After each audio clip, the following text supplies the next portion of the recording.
Good evening, Mr. Portis, Dr. Calabro, Board of Education members, Mrs. Mildner, Mr. Silipina, PTHS faculty and staff, members of the Atlantic Health System, faculty of Rutgers University, parents, friends, community members, and most importantly, the students of our Allied Health Academy. It is an honor and a privilege to stand here tonight as the principal of Pequannock Township High School. A year ago, I stood here at this time in which the healthcare industry was facing a global health crisis unlike many had ever seen. Doctors, nurses, first responders, and other healthcare professionals were working day and night, putting their own lives at risk to assist others, dedicated to their cause, relentless in their pursuit to serve their communities. For the past year, our students have been learning in unprecedented ways, in person and virtually, as the world around them continues to regain its strength, continues to persevere, and continues to hope for the future, thanks to these dedicated healthcare professionals. The students that you will hear from tonight are our future. They are the hope that we are looking for as we prepare for a brighter tomorrow. Much like our healthcare workers, our students have demonstrated their own strength, determination, resilience, collaboration, and resolve. Their dedication to learning, to growing, no matter the obstacles, is what makes this group of Allied Health Academy students so remarkable. Our students tonight will be future doctors, physician's assistants, nurses, radiologists, pharmacists, surgeons, physical therapists, social workers, imaging technologists, occupational therapists, and possibly even presidents of hospitals. Having seen firsthand the dedication of healthcare workers, having studied research, participated in dissections, watched virtual surgeries, earned various certifications like CPR and first aid, and among many other learning opportunities, having participated in virtual simulations, these students have exemplified excellence in all that they have done. The Capstone projects tonight could eventually be groundbreaking studies, discussions in college classrooms, or articles published in medical journals. They are just a small representation of what each of these students learned during their time in the Allied Health Academy.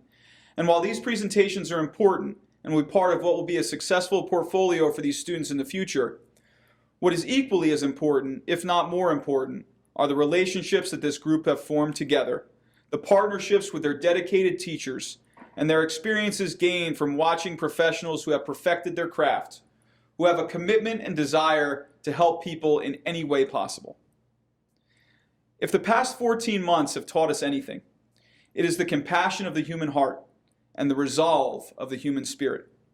The Allied Health Academy at Pequannock Township High School is preparing students for a world where they can be ready for anything that comes their way, knowing that learning can happen in any form, in person or virtual, real life or through simulations, through collaboration, through struggle, is a life skill that will help these students achieve greatness far beyond the walls of this academy. The world needs dedicated people entering the healthcare industry now more than ever. Tonight, we will witness a new generation of future healthcare professionals, ready to take on the world, to serve others, and to make a positive difference. Know that you won't have to do it alone. You will always have the support of your teachers, your families, and the communities you will serve behind you all the way. Thank you, students, for your dedication to the program, for pursuing this noble profession, and for everything that you will do to make the world a better, a healthier, and safer place for all of us. We believe so strongly in you. Congratulations, and welcome to tonight's Capstone program. Let's go Panthers. Good evening, Allied Health Academy students, families, staff, and dignitaries. This is Mr. Portis, your school superintendent. I'd like to congratulate you on the outstanding work that you've completed to make this Capstone event such a memorable one. Your work has certainly not gone unnoticed, and suffice it to say, this could be the greatest time ever in which to realize the incredible significance of the people who work in the healthcare industry. I applaud your dedication, I applaud your determination, and I wish you future success as you continue on your path. Thank you and have a great night. Congratulations to the 2021 seniors. This year certainly was not ideal, but these individuals made the best of their experience. I'm Jill Murata, and I'm the Interim Supervisor of Science and Allied Health, and I've had the privilege and honor of joining this fantastic program. I would like to thank the community, Chilton Medical Center, Rutgers University, Morris County VOTAC, the teachers, and of course our students, for their continued effort and dedication to the program.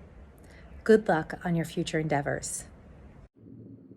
Hi, I'm Ms. Valverde. I teach the juniors Anatomy and Physiology 1, Dynamics of Healthcare, and Emergency and Clinical Care. Hi, my name is Ms. Doherty, and I teach the freshman bioethics course and the sophomore genetics and fundamentals of health and wellness course.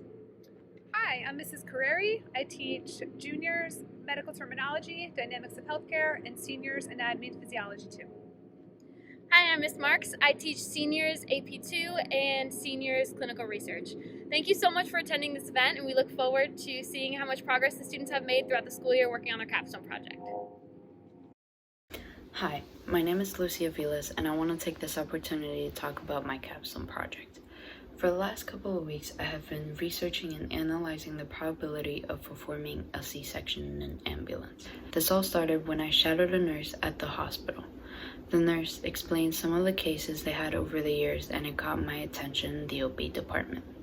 When I first started researching, my first thought was, are ambulances even equipped with the necessary equipment for delivery? As a matter of fact, yes. Ambulances are equipped with a kit called the maternity kit. This kit contains basic instruments for an EMT to help deliver a baby. Nowadays, paramedics and EMTs are trained to help deliver a baby naturally. What they are not able to do is perform a C-section. But think about it this way. If paramedics and EMTs were to take a course on how to perform a C-section, it would decrease the number of babies lost every year. For a paramedic to be able to perform a C-section, he or she should have an assistant, that being an EMT or another paramedic. They should be fully aware of what equipment they may need. For example, some instruments they may need are sterile scissors, umbilical clamps, bulb aspirator, yellow gowns, sanitary napkins, and NAPCAR card. NAPCAR stands for Appearance, Pulse, Grims, Activity, and Respiration. It is a test that determines the baby's health. This test is important for when the ambulance arrives at the hospital. After a lot of research, I came to the conclusion that while paramedics and EMTs can get verified to perform a C-section in an ambulance, there could also be a law protecting the professionals. For example, as long as the patient signs a consent form, the professional can perform the C-section and save both the mom and the baby, and this way, paramedics and EMTs would be saving a lot more lives. Thank you for your attention.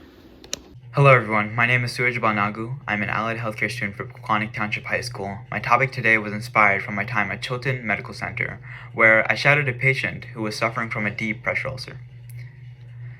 In most cases, people develop pressure ulcers when the skin is compressed for a long time between a protruding bone or when confined to a bed or wheelchair for extended periods of time.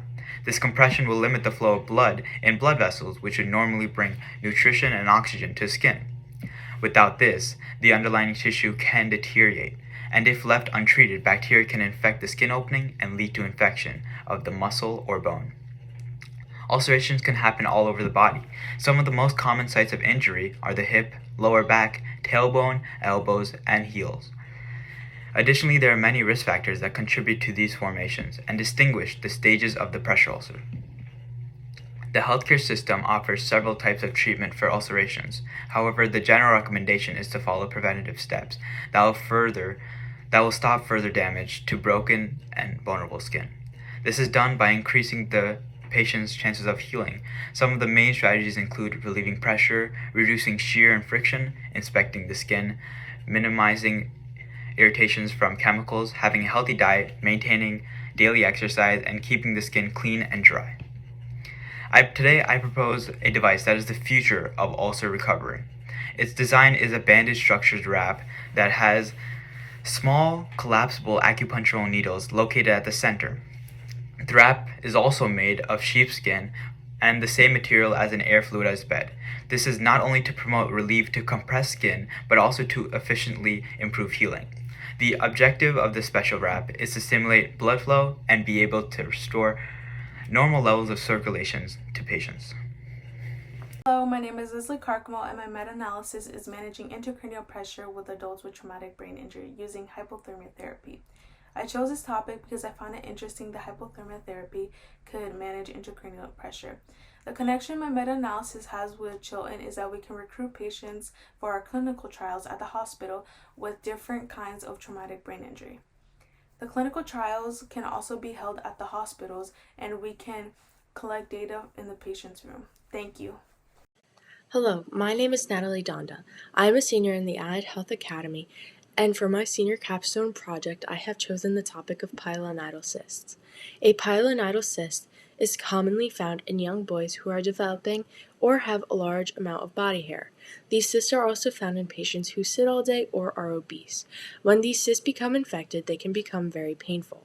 The only way to find a pilonidal cyst currently is when it becomes infected and starts bleeding and discharging pus. Although there may be at-home remedies to cure the cyst on your own, it does not always work, and you should see a professional. There are doctors who specialize in pilonidal cysts specifically, and they do have different methods in order to treat and remove these cysts. At Chilton Medical Center, I was introduced to many new ultrasounds and their functions and how they can help different patients in different ways. My idea is to create an ultrasound that can detect a pilonidal cyst before there are signs of pain and infection. With this creation, there could be a decrease in the amount of surgeries performed, and it would help so many people who don't even know that they have this cyst. Thank you. What disease can turn your entire body against you and seemingly go unnoticed until it's too late? Cancer. Good afternoon, my name is Jeremy, and over the past few months, I have been researching cancer and its interaction with natural killer cells. Cancer is one of the leading causes of death globally and has persisted as one for years. Even today, with all our current treatment options, cancer often manages to reappear and create further suffering. I would like to propose a new treatment option that utilizes natural killer cells. Natural killer cells are cells of the innate immune system that release lactate granules and preferrin from lysosomes to induce caspase cleavage and thus apoptosis. Granzyme B is the main lactate granule, but it is, however, inhibited by the serine protease inhibitor molecule serpin B9, which is found on target cells. Natural killer cells recognize the targets through MHC1 molecules on target cell surfaces. These molecules display internal abnormalities which signal natural killer cells to destroy the cell. Downregulation of MHC1 also induces natural killer cells to destroy the target cell. However, natural killer cells have some pitfalls. They cannot penetrate tumors. They need to surpass a certain threshold of granzyme B to serpin B9 ratio to succeed. They are bound by MHC1 recognition and regulation. Here's my idea. Using CRISPR-Cas9, natural killer cells can be reverted into pluripotent stem cells and have the genome edited so that the serpin B9 gene is downregulated, so that the inhibitory surface cell signaling molecules and natural killer cells are also downregulated. And so lastly, activation receptors on the surface of natural killer cells are sensitized further to MHC1 downregulation. These modifications would ultimately allow natural killer cells to be more aggressive and effective against even tumorigenic cancers.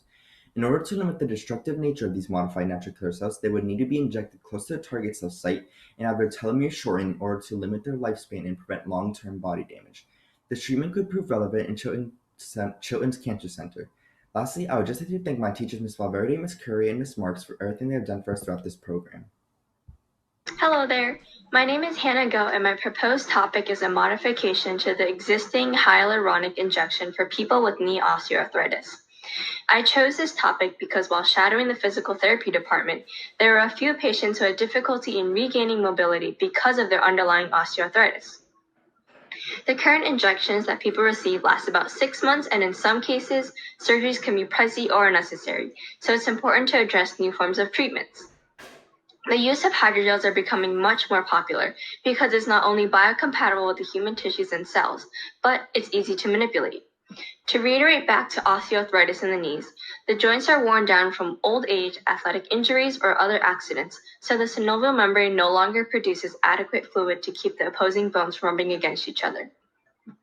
Based on this, my proposal of a modified hydrogel injection will extend the life of the gel to several years, as well as tackle healing the damaged extracellular matrix, stimulating cartilage development, and slowly pulling the rubbing bones apart from each other. Now, to give the gel a longer lifespan, it will be made with cerium oxide nanoparticles, which its properties when interacting with the gel helps extend its life. Additionally, a carefully measured amount of polylactic and polyglycolic acid will help control the rate of biodegrading.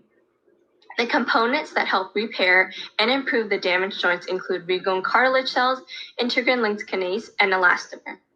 Cartilage cells usually don't repair themselves, so a few cells will be taken out of the body and reproduced for reinsertion. The integrin-linked kinase is designed to stimulate integrin beta-like 1 to improve cartilage development by enhancing the signaling between the damaged matrix and the integrin for rebuilding the matrix back to the healthier condition. Lastly, the elastomer has a high elasticity and expandable property, which allows it to be impact resistant as the knee joints are in frequent motion, while simultaneously being able to work on expanding the space between rubbing bones.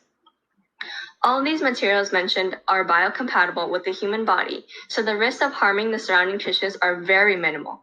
Moreover, the modified hydrogel is financially viable because of its safe, long-lasting durability compared to the current available treatments.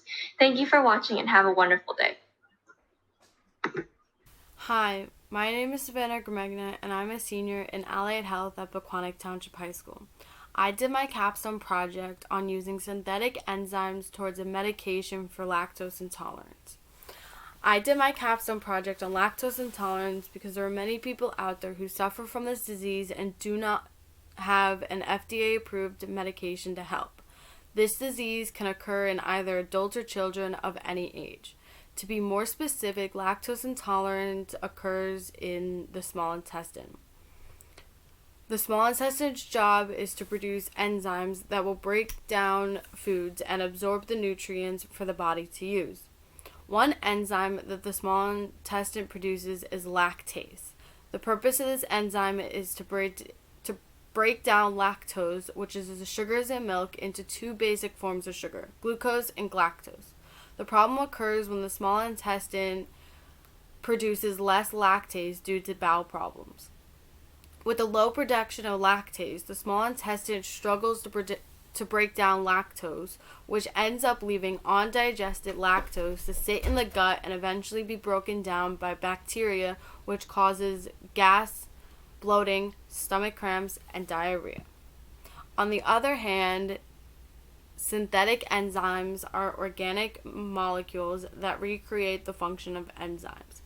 Scientists have established synthetic enzymes as a highly stable, low-cost alternatives to natural enzymes in a wide range of applications. Therefore, if scientists code synthetic enzymes to aid the small intestine in producing more lactase when the body produces a small amount, this will solve the problems of lactose not being digested and will help people who suffer from lactose intolerance. My capstone project relates to Chilton because while I was there was a little girl in the pediatrics department who came in with symptoms of lactose intolerance. Her mom was very concerned and didn't know what was wrong with her little girl. The doctor told her that there's nothing he could do but tell her to get medications from a local pharmacy. And the problem with these medications, which are called dairy supplements, sometimes doesn't help everyone because it hits your stomach acid before it gets where it needs. So watching this little girl suffer broke my heart, and people do not deserve to suffer. Every disease deserves some kind of medication or some kind of cure to help people from suffering.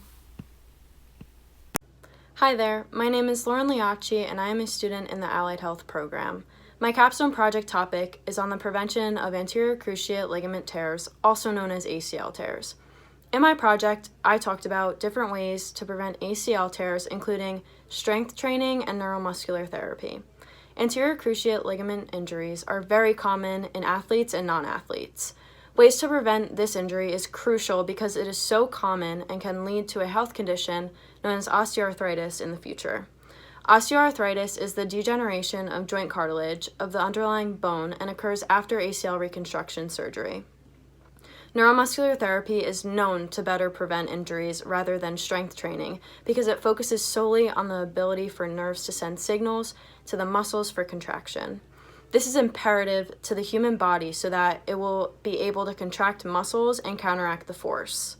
My idea for a better prevention method is adding acupuncture into the neuromuscular therapy programs. Acupuncture is the process of having small, thin needles inserted into the skin at strategic points on the body, which stimulates the body's natural healing abilities by releasing chemicals in the spinal cord, muscles, and brain. It can also be used for de-stressing and overall well-being. Adding acupuncture, known for treating pain, but is also used to manage stress and overall wellness, to neuromuscular therapy is the ideal way to prevent many injuries out there, including anterior cruciate ligament tears. By concluding my presentation, I would like to recognize Chilton Medical Center for helping me gain my interest in orthopedics. Hello everyone, my name is Sophia Morano and I am a senior at Hanover Park High School and in the Allied Health program here at Pequannock Township High School. For my capstone project, I wanted to discuss a topic that has a lot to do with what I would like to do with my future. Going to Chilton has helped me realize how I'd like to go about my future in the medical field. Last year in Chilton, I got the opportunity to experience a C-section. It was the most amazing experience and has brought my attention to my dream of being in the labor delivery department one day. Because of my interest in working in labor and delivery in infants, my capstone project is about a possible solution for preterm newborns with anemia. Anemia is a blood condition where there is an abnormal red blood cell count. The most common is iron deficiency anemia. Preterm newborns during their third trimester of pregnancy is when they receive the most of their iron intake to grow. But when born early, the iron intake is cut off. A possible solution to this problem is a cord blood transfusion. That would happen right after birth, and the cord blood is rich in stem cells that it would replenish the infant's blood.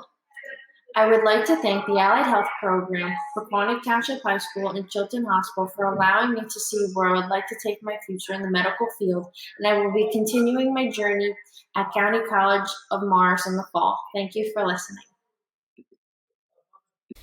My name is Paige Metchi, and I'm a student of the Allied Health Academy program. The silent killer is a highly aggressive cancer that is one of the top 5 causes of cancer deaths in women. The fast progression of ovarian cancer and the difficulty in detecting its presence is what makes this disease so deadly. Current diagnostic tools such as the CA-125 blood test and transvaginal ultrasound fail to effectively detect ovarian cancers in stages 1 and 2. The first part of my proposal includes the use of a high-resolution optical tool that has succeeded in detecting physical and biochemical changes in the location of where ovarian cancer is theorized to originate, the fallopian tubes. Secondly, the use of more than one biomarker increases the precision of each protein to detect abnormalities and diagnose ovarian cancer. I believe the addition of insulin-like growth factor 2, macrophage inhibitory factor, and prolactin to the cancer antigen 125 blood assay is the best combination, as its specificity and sensitivity increase in early stages to 95%. Other biomarkers tested in urine samples like the human epididymis protein and osteopotin also have the potential for diagnosing ovarian cancer. The final component is the transvaginal Doppler ultrasound, a non-invasive machine able to distinguish between benign and malignant masses. This saves patients from more invasive measures by determining the histopathology through diagnostic imaging rather than surgery. My time in the radiology department at Chilton Hospital was one to remember. Being able to see live imaging being done on patients, I was introduced to the importance of how diagnostic imaging can save patients' lives. As I was researching ideas for my capstone project, I didn't want to just improve any diagnostic tool. I wanted to pinpoint a weakness in radiology and fix it. Through determination from personal experience with losing my grandma to ovarian cancer and outside research, I found a strong link between insufficient diagnosis of ovarian cancer and low survival rates. This is where I developed the idea to make my own conclusions on how to diagnose ovarian cancer with the intent to decrease mortality rates. Hi everyone, my name is Rachel O'Connor, and my topic for my capstone project is a treatment for PCOS, also known as polycystic ovarian syndrome. PCOS is a disorder that affects a woman's hormone levels and produces higher than normal amounts of male hormones, which are generally called androgens, for example, testosterone. This disorder affects all women of all ages up until menopause, but most women find out they have PCOS in their 20s and 30s when they struggle to become pregnant. This disorder comes with a wide range and variety of symptoms and complications like weight gain, infertility, irregular or absent menstrual cycles, acne, large cysts on the ovaries, and excess body hair. My idea was, since there is no holistic pharmaceutical treatment or cure for PCOS, I would look towards a natural remedy. Reishi mushrooms have been proven to be a very powerful and very natural anti-androgen. My idea was that if reishi mushrooms were taken in pill form and taken daily, the symptoms of PCOS would decrease over time. Thank you. Good afternoon. I'm Avi Patel. I'm a senior in the Allied Health Academy at Pequannock Township High School. Did you know approximately 200,000 pacemakers are implanted in patients every year across the United States? What is a pacemaker, some may ask? A pacemaker is a device that is implanted in patients to correct and control abnormal heart rhythms that may arise in a patient. How does it work? A pacemaker first senses abnormal heart rhythms through electrodes that are placed inside of your heart. Once a computer has detected the abnormal rhythm, it sends electrical impulses that correct that heart rhythm. How much does it cost? The approximate procedure and device replacement cost is about $37,000 per surgery, excluding physician and anesthesia fees. Most patients require around 6 replacement surgeries, totaling around $220,000 in addition to out-of-pocket expenses. Our pacemaker, with triboelectric nanogeneration technology, would essentially eliminate the need for future replacement surgeries after the first one is installed. Triboelectric nanogeneration uses technology that harvests energy from the movement of your heartbeat to recharge itself. In addition to that, our pacemaker would be more secure and have a companion smartphone app. So let's make the change together with the new permanent pacemaker. Hello, my name is Rahul Patel, and I am a senior at Pequannock High School in the Allied Health program. I completed my capstone project on my growing interest in dentistry with the topic of periodontal diseases and oral cancer. Periodontal disease is the infection of the gums which can affect the bone structure that supports your teeth. Primary gum disease consists of bacteria that are located on the teeth to form and migrate to under the gums. If the bacteria stays on the teeth for an extended period, plaque, which is thin layers of film, and tartar, hardened plaque, may start to form, causing gingivitis. Gingivitis can progress further if the plaque is not treated, causing periodontitis, an infection degrading soft tissue of gums. Periodontitis can progress even further to cause several types of oral cancers, which is the most severe and pressing issue for the patient, as symptoms can be critical. However, with proper daily oral hygiene routine, with the use of flossing, brushing, and fluoride mouthwash, these diseases can be potentially prevented. My unique solution consists of a specialized fluoride mouthwash that can be consumed daily to prevent diseases like gingivitis, periodontitis, oral cancers, and other distressful oral diseases. At Chilton Medical Center, an emergency room nurse I was shadowing discussed the history of a particular patient. This allowed me to obtain a better scope on the diagnosis of that patient, and the pertinent medical history included that the patient recently had periodontitis. From that moment on, I sprung with curiosity and expanded my knowledge on various periodontal diseases. Throughout my clinical experience at Chilton Medical Center, medical professionals have educated me on the importance of prevention of any disease or illness. I have embodied the importance of prevention within several periodontal diseases and oral cancer through my unique solution and comprehensive research. Thank you. Good morning. My name is Jessica Pettit, a student at Allied Health Program. My capstone project consists of discovering a substitute for colostrum through bottle feeding to produce a bottle feeding alternative that mimics breastfeeding. Over the years, breastfeeding has been the conventional way of assuring that the baby is provided with all nutrients essential to acquire passive immunity. The reason breast milk is superior to formulated milk is because studies show that human milk contains unique health-promoting qualities because formula lacks certain immunoglobulins. However, certain conditions of mothers indicate that they should refrain from breastfeeding, including HIV infection, severe illness, sepsis, etc. The traditional way of breastfeeding is not always the most convenient way to breastfeed.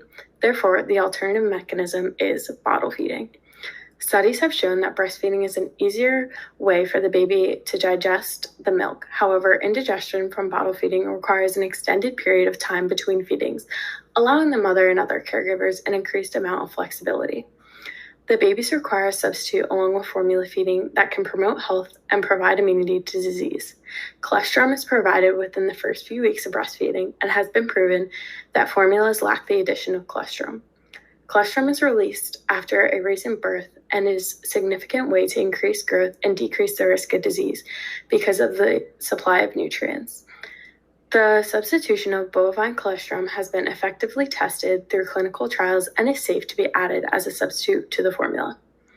With the nourishment lacking, bovine colostrum will act as a source of a supplement to enlarge internal protein intake and not affect the feeding intolerance with any effects that would be considered adverse.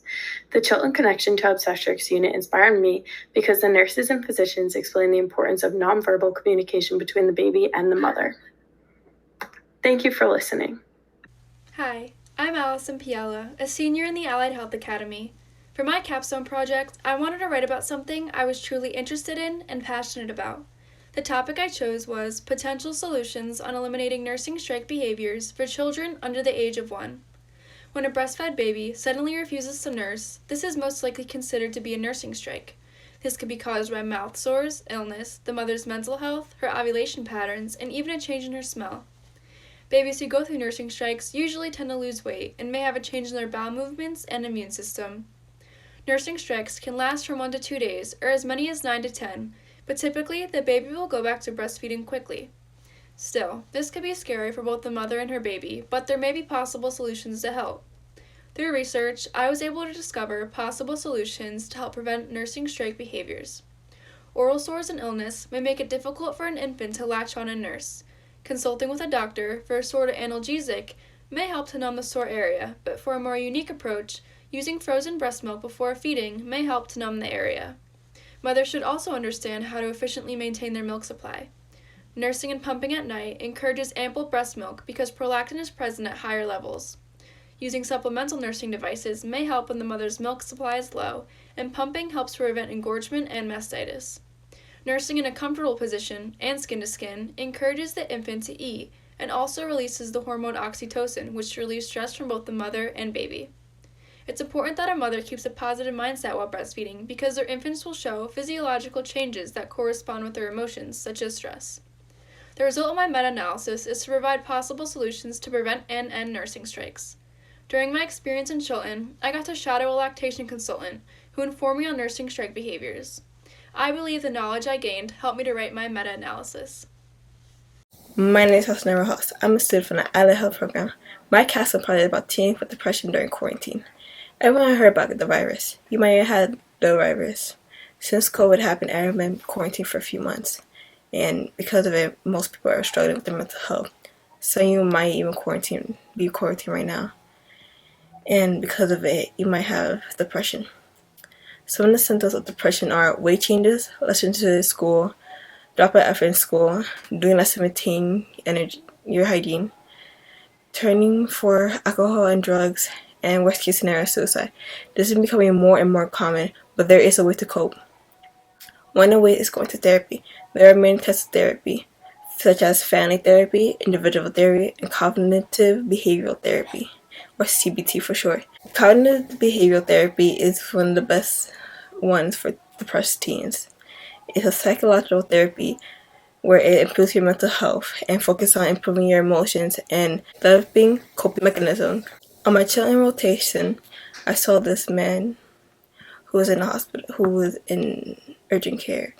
His leg was broken because he was running in track, and he couldn't take some of the medication because, well, it collide with his depression medication, and it was so upsetting. And thinking about how this therapy might help him more than his medication would have been so much better. Hello, my name is Abhilasha Sunya. My capstone project consists of a solution to low-calorie intake in older adults. I chose this topic because during my time at Chilton Medical Center, there was a patient who was not getting enough calories and nutrients because he refused to eat. The nurse who I was shadowing explained to me that his habits were extremely harmful to his body and could lead to chronic diseases like heart disease and osteoporosis. Calories are necessary for people to not only carry out their everyday tasks, but also to maintain their body's basic functions, such as breathing and pumping blood. However, eating too few calories can prevent a person from absorbing enough nutrients to stay healthy. Watching calorie intake is especially important in older adults because they tend to have a decrease in metabolism as well as in vitamin and mineral requirements, therefore having different nutritional needs than younger people do. Low calorie count can lead to many dangers, including, but not limited to, not meeting nutritional needs, slowing metabolism, losing mental edge, and increasing risk of gallstones. Others are more at risk of not consuming enough calories due to their tendency of having a lack of appetite, eating and swallowing disorders, and decrease in motivation. A few tools and resources currently exist to assist elders in meeting their nutritional needs, such as the HealB GoB personal data machine, Nutrition for Elder Care, and the NutriHealth application. A calorie intake monitoring wristband with a combination of all three tools, as well as a constant built-in communication with a dietitian, will be most practical and effective among the elder population. A wristband would primarily be used for patients who are forgetful due to bad memory or loss of appetite. The use of an advanced calorie intake monitoring system would not only benefit elders globally, but it would also allow doctors and dietitians to effectively focus on larger concerns, while elders with minor issues can address their dietary needs more independently. Thank you. Hello, my name is Aaron Sawicki, and I know you know exactly what I'm talking about when I bring up a shortage of hand sanitizer. People jump to buy it because it kills germs, but is it the best way to clean your hands? That's debatable. Ultimately, people prefer the convenience of hand sanitizer over the efficacy of using soap and water. While soap and water simply flushes microorganisms from the hands, hand sanitizer kills microorganisms using alcohol. This can damage the good bacteria on your hands, which can be your first line of defense against pathogens.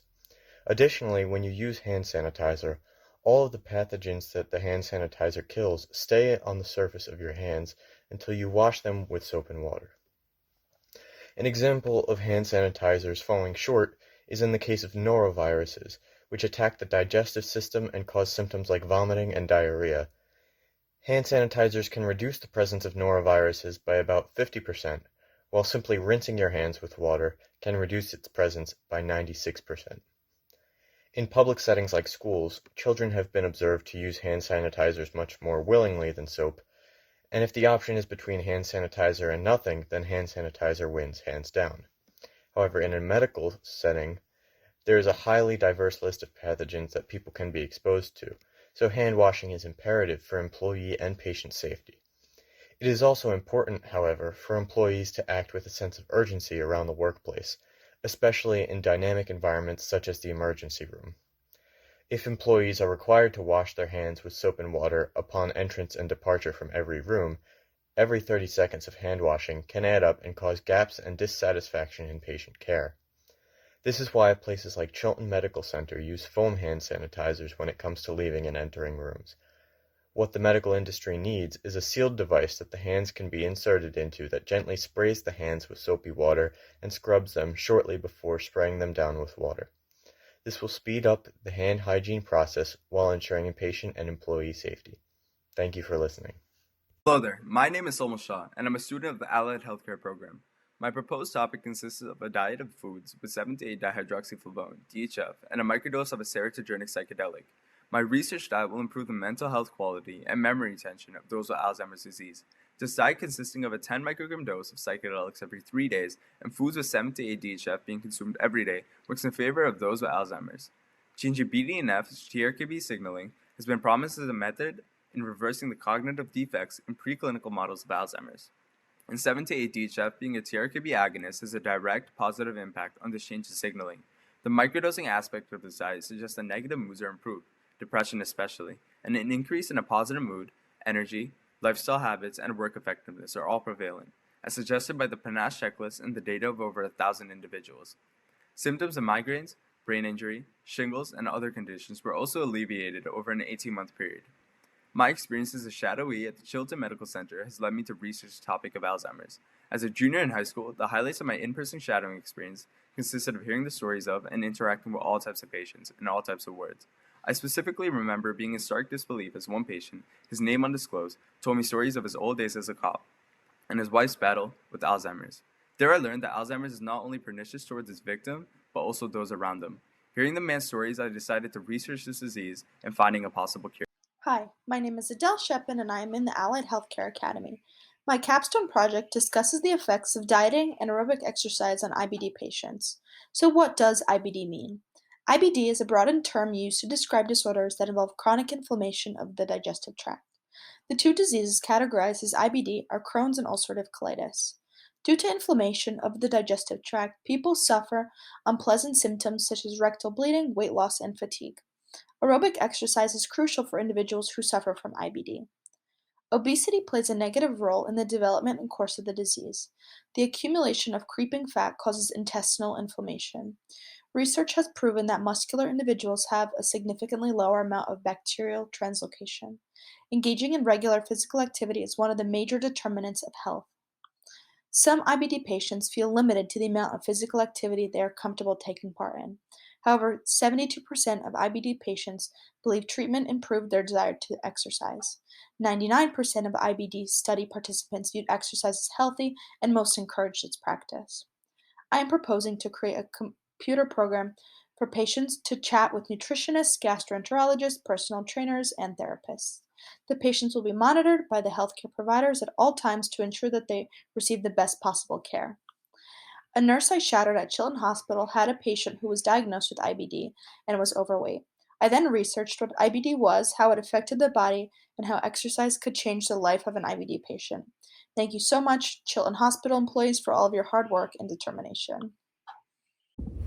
Hello, my name is Lana Torcos, and I'm a senior from Hanover Park High School as well as Allied Health. Today I'll be sharing information on how osteoarthritis, specifically in the knee, can be treated and prevented through water aerobics. Osteoarthritis affects many people's lives, and treatments for this disease are vast, ranging from yoga, group strength training, and dieting.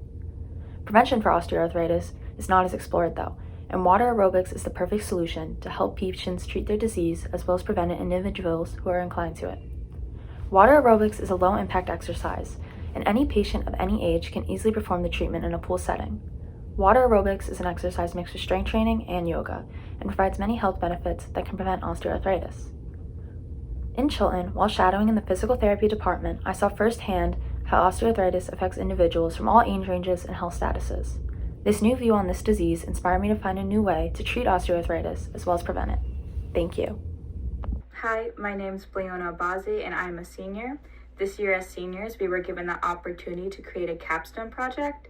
This project allowed us to integrate our studies from Allied and Chilton with our creativity in medicine. Nevertheless, my capstone project was about growth hormone deficiency. I was actually diagnosed with growth hormone deficiency around the age of 8, which made it a little difficult to understand what was actually going on. Growth hormone deficiency is caused by an insufficient amount of growth hormone in the body, and the solution to this that we know today is by giving growth hormone injections. Although the injections did work for me, it was hard as a child to understand why I couldn't grow, why I was still short, and I had to make the decision rather quickly. Once you reach puberty, the injections won't really work, so I didn't have much time. With that being said, I wanted to have my capstone project be about how GHD could be diagnosed as a newborn. So the recovery and treatment process would come into effect quicker and earlier. My solution to this was to have a specific blood test that could be taken from the mother during pregnancy or even the child before they're born to show any signs of GHD. With the right equipment and research, I believe that this could actually be something possible, as there are many other abnormalities found with the newborns during pregnancy regarding a blood test. In addition to what I said about the blood test, I also think it's important to look at genetics because a child could obtain GHD from genetic defects. Moving forward, I hope that GHD will be something that could be prevented before puberty or even toddler age, as it's something that could help somebody live comfortably, physically, and mentally.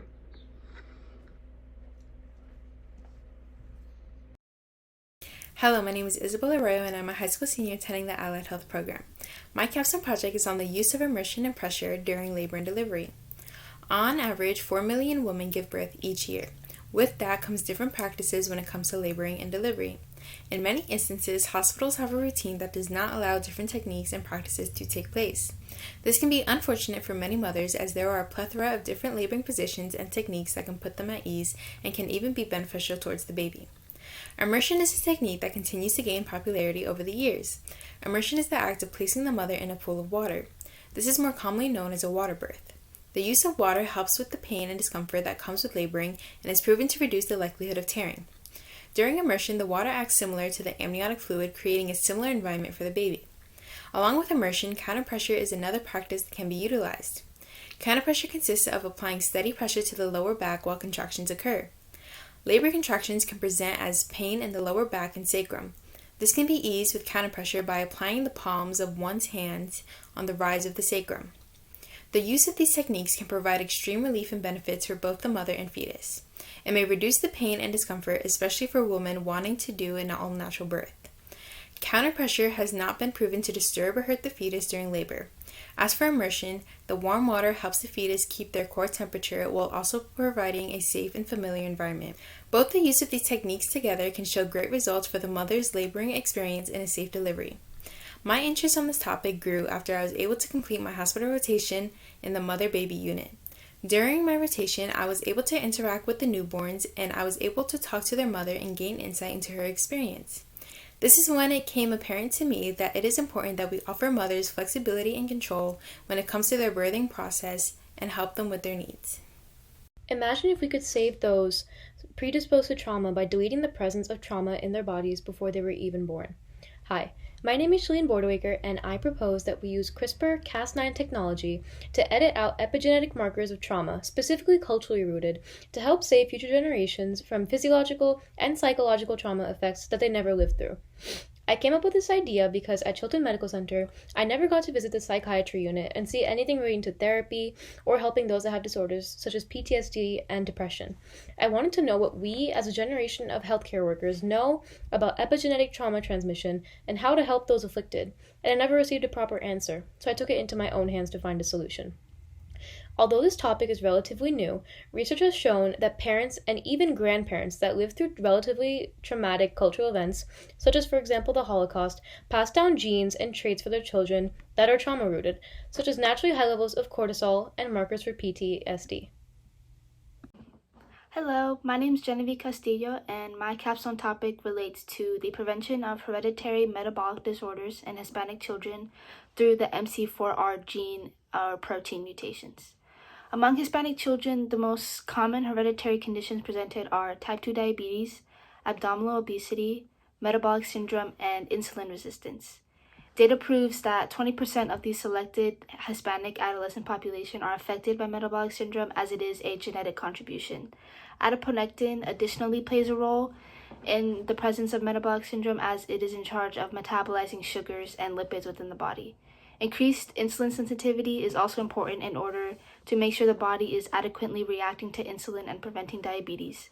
So, in an attempt to prevent the genetic codependence of metabolic syndrome and type 2 diabetes within Hispanic children, the melanocortin-4 receptor gene, or the MC4R gene, which is responsible for regulating body weight and cardiac health, must be maintained, and mutations must be prevented to ensure that there will be no disorders or conditions inherited. So with the use of agonists, the receptors will be allowed to increase MC4R gene protein and gene productivity, which will result in regulation in body weight and a potential decrease in hereditary conditions. So in relation to Chilton, my experience through Chilton Medical Center, I was able to experience being in multiple departments dealing with overweight patients. I learned different techniques and procedures to treat these kind of conditions, and with my experience and the reflection assignments I completed during the time, I was able to research the topic more, which allowed me to create the capstone idea I have today. So that's it. Thank you. I'm Camila Delgado, and my topic is on the prevention of postpartum and peripartum strokes by giving accessible, easy at-home blood pressure monitors. Due to the many changes a woman experiences during pregnancy and childbirth, the risk of strokes increases significantly. While most women in the U.S. have healthy deliveries, many experience problems that could lead to an increase of risk of strokes. The most common cause in postpartum strokes are high blood pressure. Recent studies show that pregnancy-related strokes result in 34 out of 100,000 deliveries. About 12% of pregnancies in the U.S. result in high blood pressure, which can carry into after childbirth. Hypertension can be easily treated, however, many women don't realize that they have high blood pressure. After being discharged from the hospital and being sent to their home, women should be provided with an at-home, easily accessible blood pressure monitor. With this at-home monitor being available, women are able to check their blood pressure whenever needed. A record of readings in a journal can be kept, so take it to your physician, where the doctor will then determine if the treatments to lower your blood pressure are efficient. My relation to Chilton Medical Center is when I went to go visit 242 and I got to shadow physical therapists and occupational therapists. I spent a lot of time with the occupational therapist, where she was able to tell me a lot about the patients, specifically the stroke patients, in which were most, if not a good portion of our patients. I took a great interest into the topic, and it inspired me to do this. Hi, my name is Amna Faruqi, and over the course of the year for my senior capstone project, I've focused on discussing the possibility of decreasing the progression of Alzheimer's and dementia by integrating applications of physical therapy in the daily lives of at-risk patients. To date, unfortunately, there is no known cure for either of these things. Currently, once a patient reaches the later stages, the damage is irreversible and can disable a patient permanently. In these stages, patients may lose their motor functions, ability to communicate, and may become bedridden, unable to get up without the use of external aid. To combat this, physical therapy may pan out to be more beneficial than one may expect. A commonly known fact, which we hear since we were younger, is that exercise is good for you, but just how deep does that really go, and just how beneficial can it be really? To what extent can these benefits be utilized?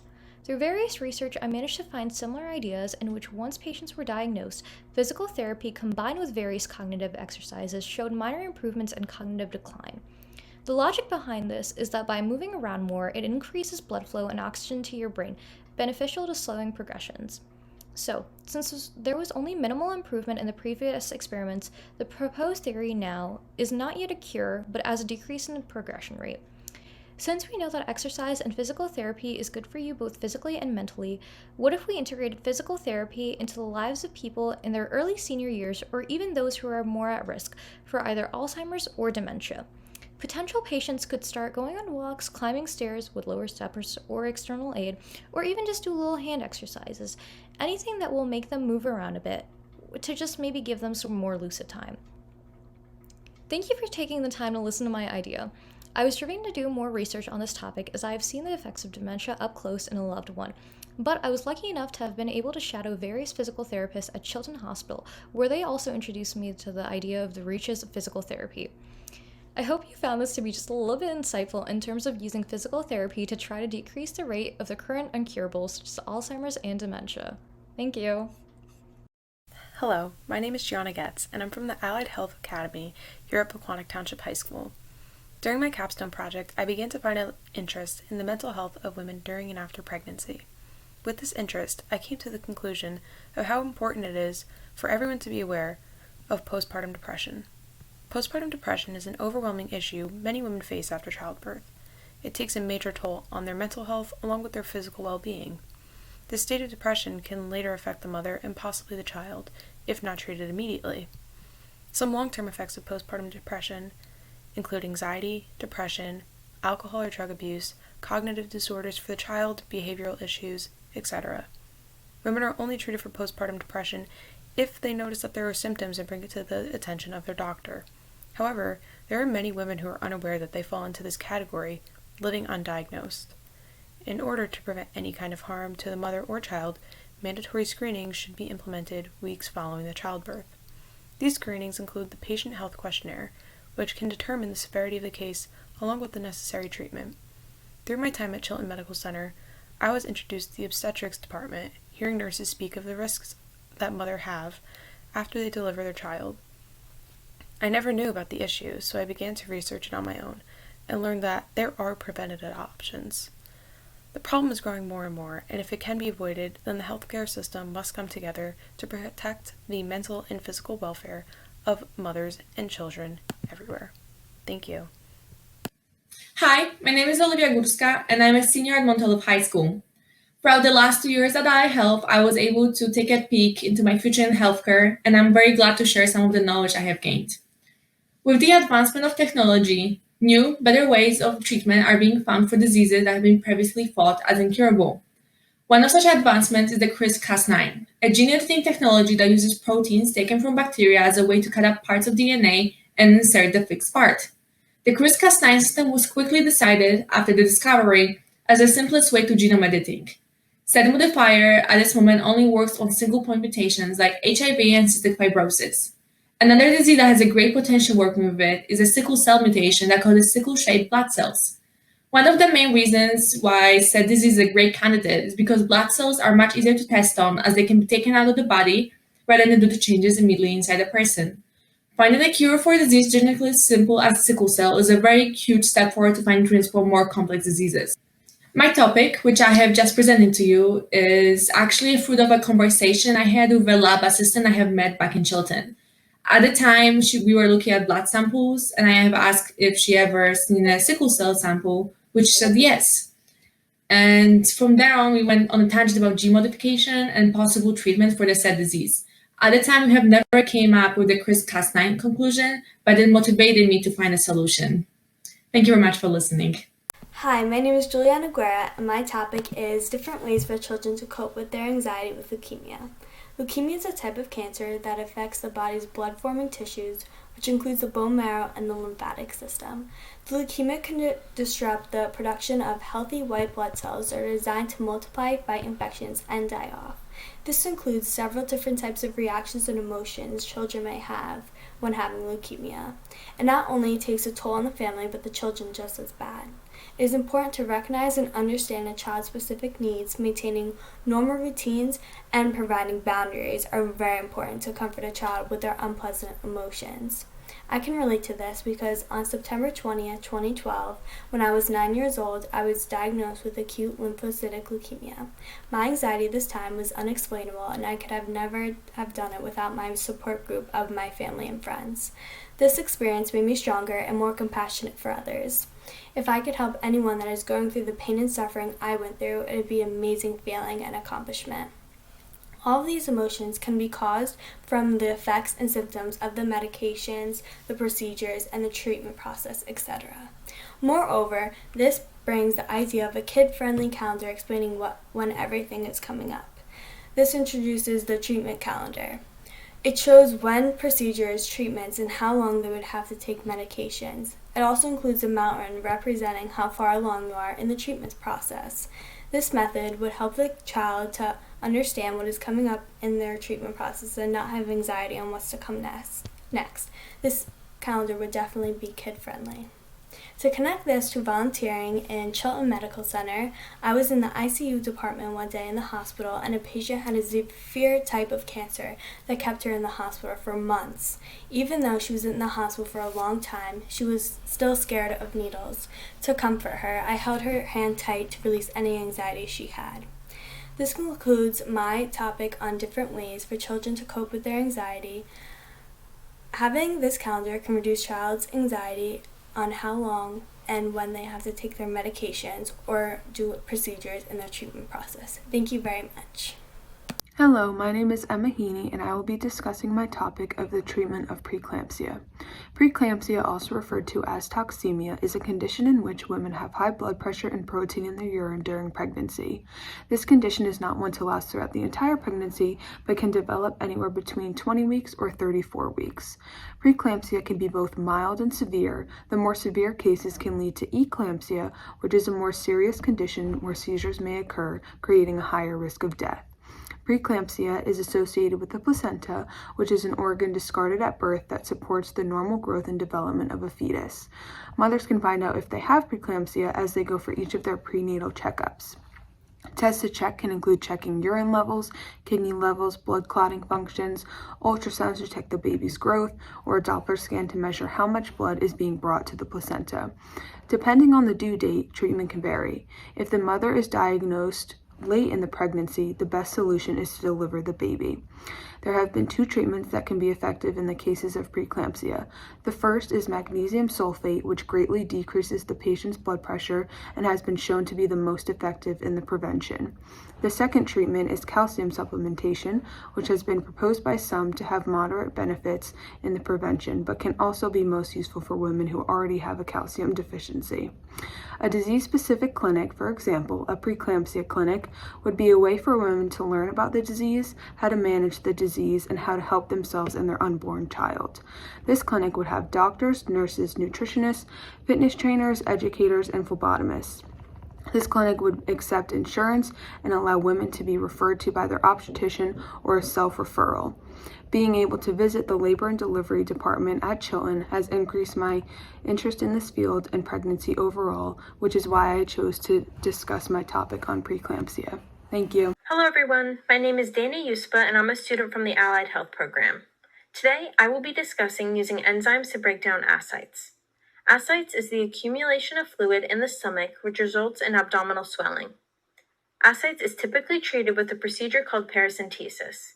This procedure removes the fluid using a needle or catheter. Paracentesis works well to treat large volume ascites. For some, this is not a one-and-done procedure and they will have to return for another treatment. My unique idea is to use an enzyme injection consisting of protease and leukocidin as an alternative to removing this fluid. Acidic fluid is protein-based and high in leukocyte count, so the protease and leukocidin will help break down the contents of the fluid. In the case where leukocidin becomes out of control and begins to do too much damage, triphosphoinositide can be used to make leukocidin inactive, and colony-stimulating factors can be used to increase white blood cell count. To further decrease the likelihood of the ascites returning, diet changes can be made. Increasing vitamin C intake can help regulate white blood cell count, and cutting out fatty foods and eating things such as nuts and grapes can help decrease inflammation. The most frequent complication with paracentesis is leakage at the injection site. To help prevent this, Z-tracking can be used. Pulling the skin while injecting will help seal the injection tract after the injection and releasing the skin. While at Chilton, shadowing in the radiology department, I saw this procedure done on a patient with large volume ascites and became very interested in the procedure and the progression of ascites.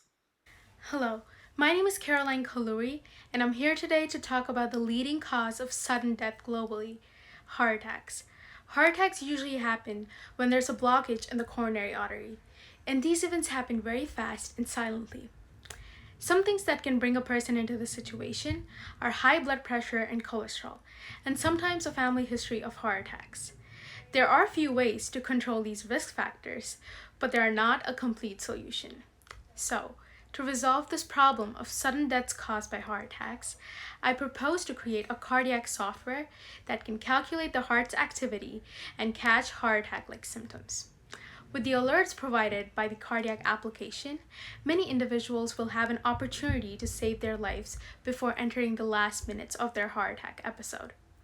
Moreover, the software can be freely downloaded on phones and comes with a watch and a finger prick blood tester. More importantly, the app can run without any Wi-Fi on all 3 devices. When the watch warns you about your chances of experiencing a heart attack, you can easily take the finger prick blood test to see if the warnings are precise. Later, when the results display on the app, it sends a direct message to alert your local hospitals about your condition. I initially got this idea after attending my first rotation in the ICU at the Chilton Medical Center, where the nurses mentioned that most heart attack cases end up in the ICU because they're treated in the last minutes. Overall, it is time to change the trends of the leading death charts and start getting innovative with the technology available. Thank you. Hello, my name is Renata Kristofic and I am a senior in the Allied Health Academy in association with Rutgers University and Morris County Vocational School. For my senior capstone project, I chose the topic of endometriosis and ways in order to diagnose it that is non-invasive. When a woman has endometriosis, the uterine lining attaches to nearby organs and grows abnormal tissues all along those organs, causing further issues. Because of this, hormonal imbalances and excess bleeding during menstruation occurs. Other symptoms of endometriosis include that of dysmenorrhea, dyspareunia, non-cyclical pelvic pain, and subfertility, which makes for a disruption of life for the women that have it. Around 1 in 10 women, or around 176 million people, are diagnosed with it each year, and it is an extremely painful disorder, often difficult to diagnose without measures that are extremely invasive, including that of a transvaginal ultrasound, a magnetic resonance imaging, and laparoscopy. During my shadowing experience at Chilton Medical Center, I was given the opportunity to learn about different methods used in order to diagnose this, which led me to my idea of blood testing in order to diagnose endometriosis. Through this, specific hormones and reactive oxygen species are tested, allowing for a safer, more cost-effective method. This new way of diagnosis is beneficial for both the patient and the healthcare system and should be used in lieu of other tests. Hi, my name is Allison Piela, and I'll be talking about non-alcoholic fatty liver disease in pediatrics. NAFLD is a metabolic disorder that is characterized by excessive fat deposition on the liver and is not associated with medication, infection, or autoimmune disorder. When I was researching, I found that you can look at it from two different ways. You can look at it from a comorbidity standpoint, or you can look at it from being unhealthy. And I decided to look at it from being unhealthy. And with this, I found that in pediatrics, obesity has gone up by 30.5% in the past few years. And with this obesity comes insulin resistance. So for my solution, I thought that doctors could treat these children as if they were diabetic, letting them get insulin injections and letting the liver relax and regenerate over time. So with the liver relaxing and regenerating over time, it would hopefully make better insulin later down the line, letting these children be free from NAFLD and be healthier overall, and in their adulthood not have NAFLD at all. So when I was at Chilton, I found a lot of people that were obese or just completely unhealthy, and I took my love for pediatrics and I made that into my research that I've been doing for the past few months, and NAFLD caught my eye, and that's why I decided to look at it. Hi, my name is Julie Mendoza, and my topic for the Capstone project was using music therapy device intervention to assist children with autism.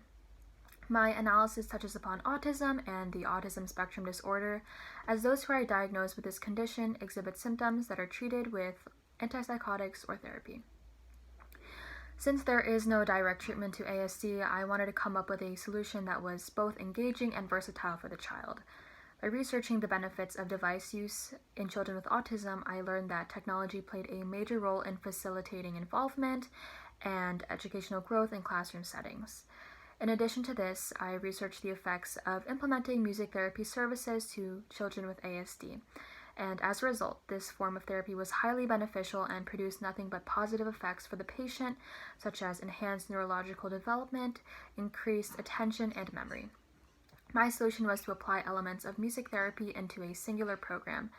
This application would allow for music composition, listening to songs, rhythmic exercises, audio experiences, and mirrored tasks. A taskbar and task reward system would be included to enable an interactive experience for the user.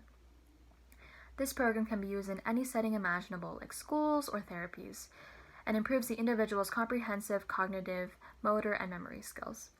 This application would be perfect, especially during this time with the COVID-19 pandemic, as it can be utilized right at home. Good evening. My name is Zuleiko Bondo, a high school senior currently attending the Allied Health program.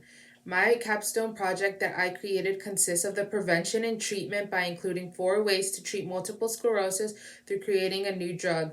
Globally, nearly 2.3 million people around the world currently are suffering from multiple sclerosis, and 1 million of Americans are half of them.